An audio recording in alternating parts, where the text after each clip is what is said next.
There are two kinds of people in Larmon, Texas: the ones who love animals and the ones who love what animals can't do back.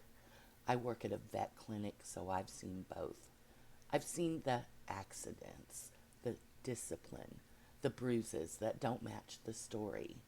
And I've watched the town do what it always does: look away.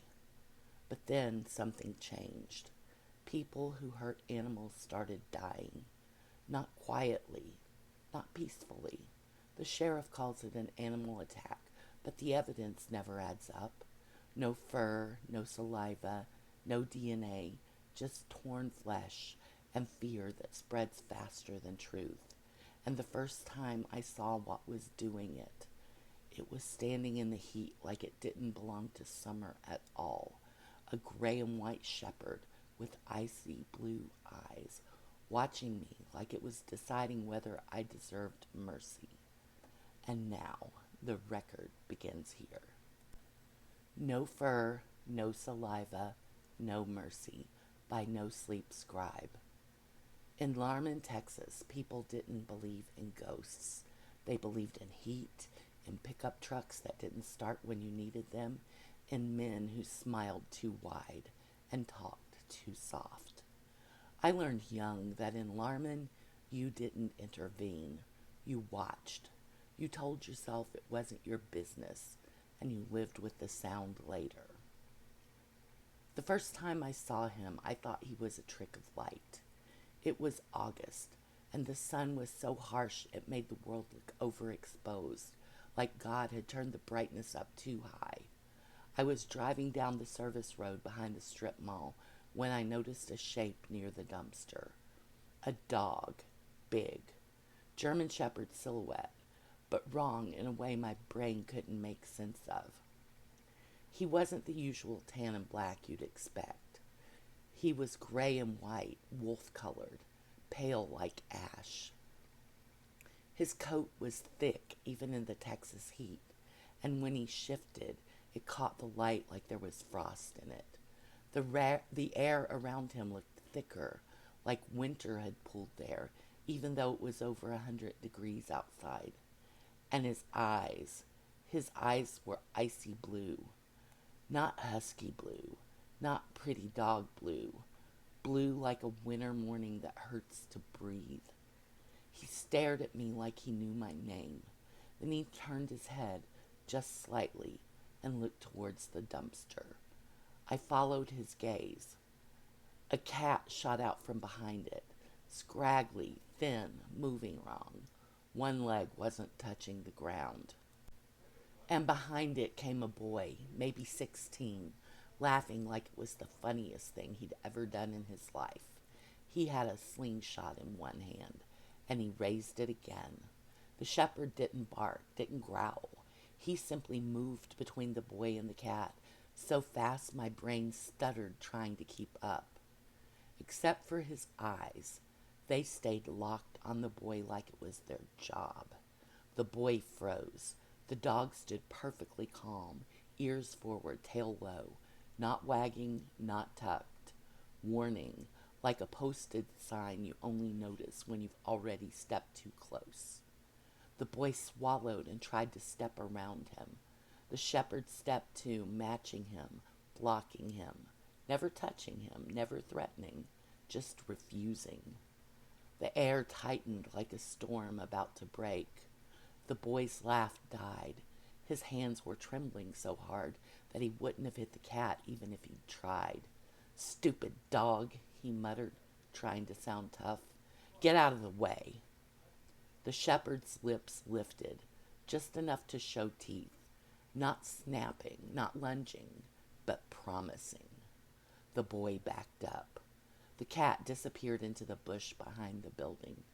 The shepherd lowered his lips again, like the threat had never happened. The boy ran. The shepherd watched him go. Then he glanced back at me, and for the first time in my life, I felt like an animal was judging me, not for what I'd done, for what I allowed. It felt like he could see 7-year-old me just cowering while my father kicked Opie my terrified little beagle. I cracked my window. "Hey, buddy." He blinked once, and in that blink his coat shimmered, like heat haze, like a mirage, like a glitch in the air. Then he walked away behind the buildings, silent as smoke. I told myself it was just a stray. Larmon had plenty of them. When I got home that evening, I was ready to just relax and forget. Instead, I walked into a mess. The garbage can was turned over. Trash was strewn throughout the kitchen and living room. And Bubba, my lab mix, looking guilty as hell. I lost my temper, got loud and profane, kept it up for most of the time I spent cleaning up. Bubba just cowered in the corner. When I finished, I took a deep breath and focused on Bubba. I sighed and called him to me for pets.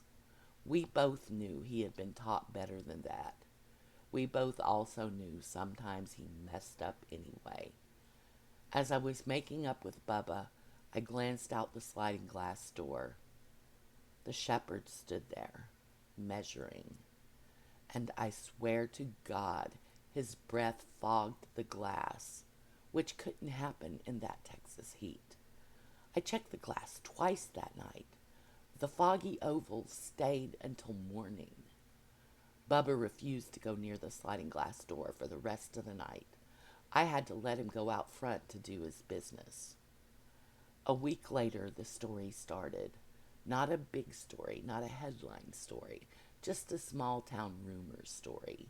The kind that spreads in barbershops and church parking lots and the line at H-E-B.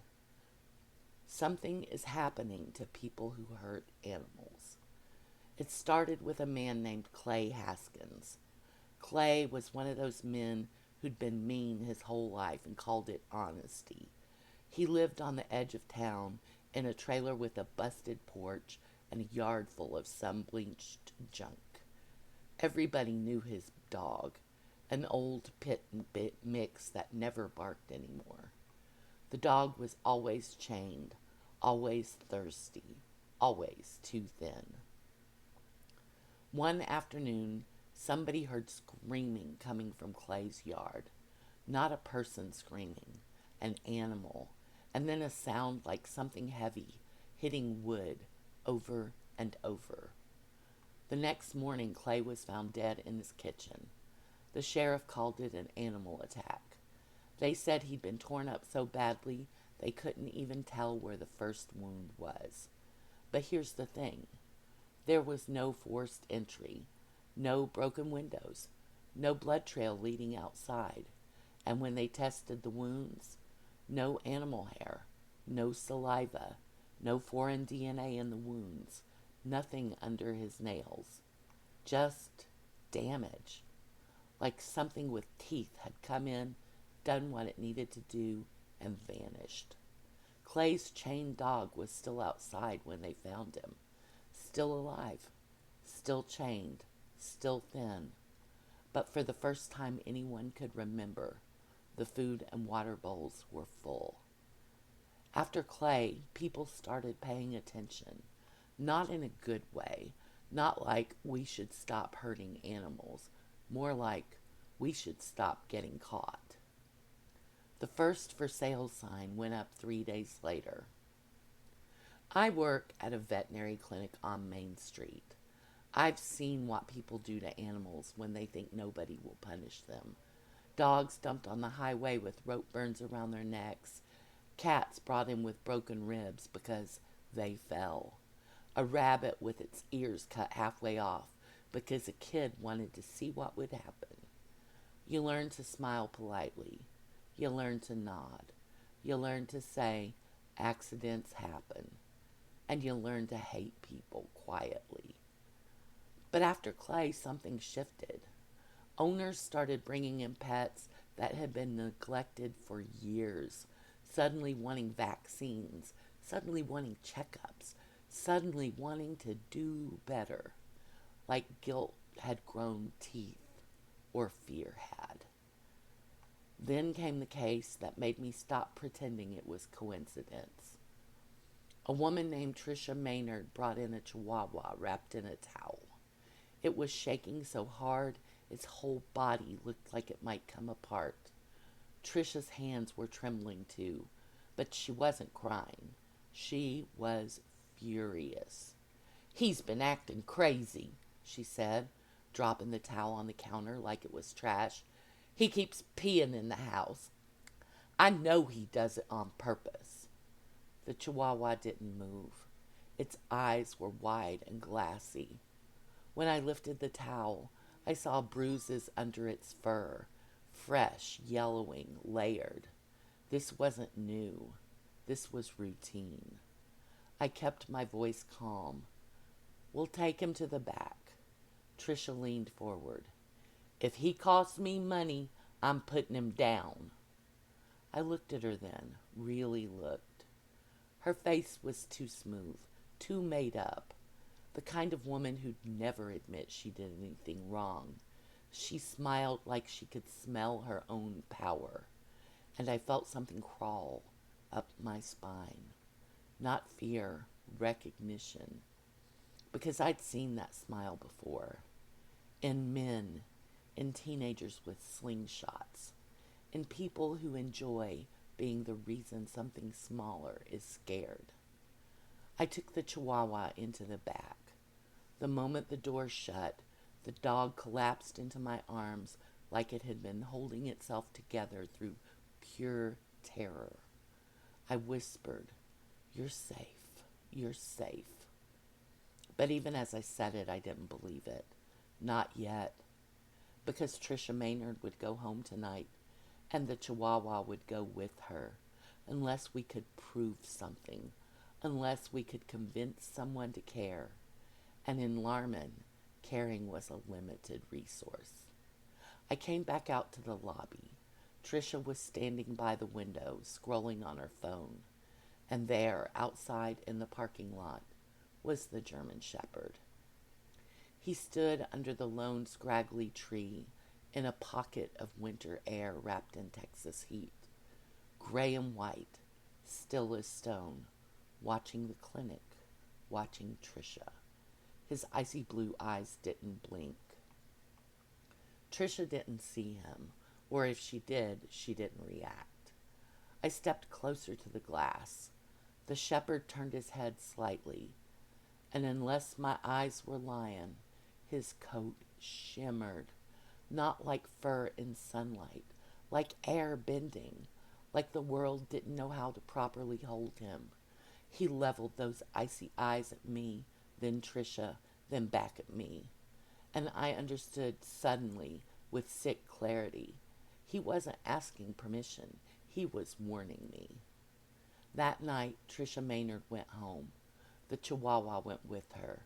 At 2:14 a.m., her neighbor called 911. They said they heard screaming. They said it sounded like someone being killed. When the police arrived, they found Trisha dead in her kitchen. Her security camera showed only static from 2:13 to 2:22 a.m. The report said animal attack, but the details didn't make sense. There were no paw prints, no fur caught under her nails, no saliva, no blood trail leaving the house. Just a mess of wounds so violent the deputy on scene threw up in the sink. A coroner later found that the majority of the wounds were superficial. They caused pain and fear, but not death, like whatever did it wanted her to suffer. The chihuahua was found in the bathroom, locked inside, alive, shaking. Food and water bowls full. The soft blanket on the floor had a wet red bloom on it, but the chihuahua was clean. No new injuries, not a drop of blood on him, no cuts, no torn nails, nothing that could have made that stain. Just the old bruises as reminders of what Trisha called care. Like it hadn't been near the violence at all. Like something else had done it. Something that didn't leave evidence. Something that didn't need to. After Trisha, the town split. Half the people said it was a mountain lion. Half said it was a dog pack. A few said it was a serial killer staging scenes. People tried to blame their enemies. It didn't work. But the ones who hurt animals, they stopped sleeping. You could see it on them. Their eyes got darker. Their faces got tight.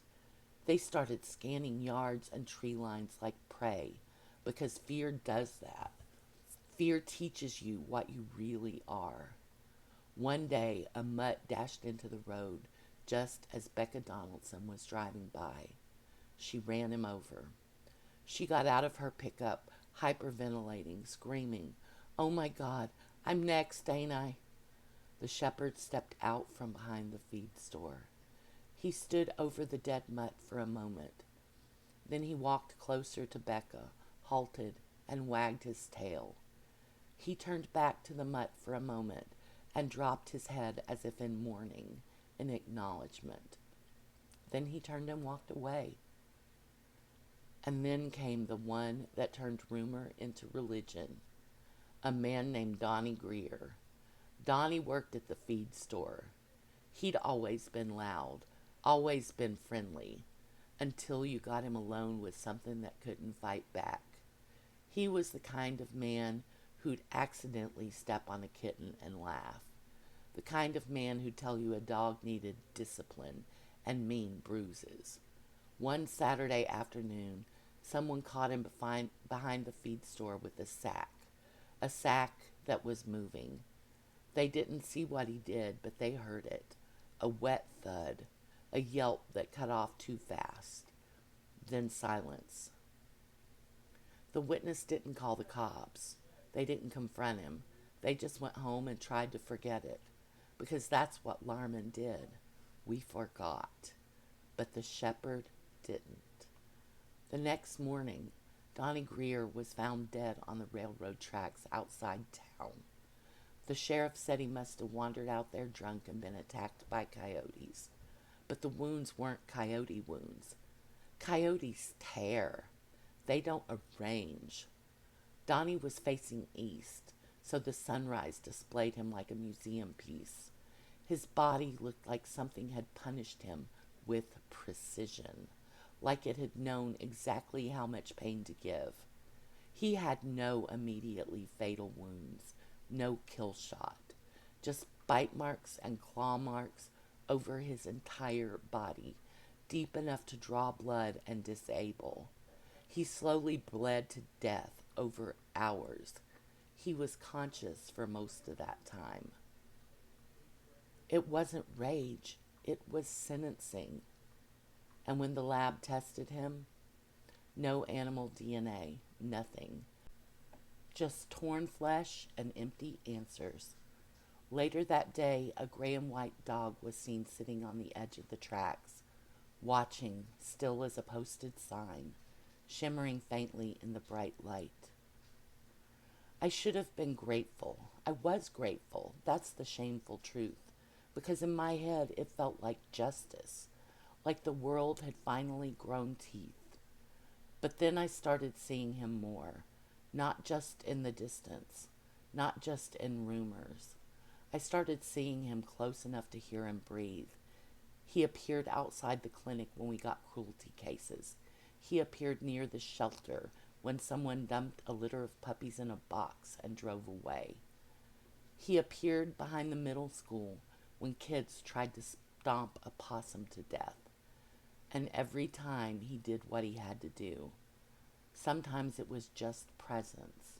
Sometimes it was teeth. Once I saw him pin a man to the ground without breaking skin, just holding him there, growling low, until the man started crying and promised out loud to stop. And then the shepherd let him go, like he'd accepted the promise, like he'd recorded it. And that was when I realized something worse than supernatural dog, something worse than guardian, something worse than avenger. The shepherd wasn't random. He wasn't hunting. He was responding, like a system, like a rule, like a law. The last time I saw him, I was driving home late. The clinic had been slammed. We'd gotten in a cruelty case so bad I'd had to take a break in the supply closet just to breathe. A dog, mangy, half-starved, brought in with burns on its back. Cigarette burns. Somebody had put them out like it was nothing. I was exhausted, angry, sick with helplessness. The sky was dark and heavy, clouds holding back rain like they were deciding whether we deserved it. I turned onto a dirt road near the edge of town, and there he was, standing in the middle of the road, the shepherd. I braked hard, tires skidding. He didn't flinch. His eyes caught my headlights and glowed that pale, impossible blue. For a moment he shimmered so strongly it looked like he was made of smoke and moonlight. I rolled down my window. "Why?" I asked, my voice breaking before I could stop it. "Why do you do it?"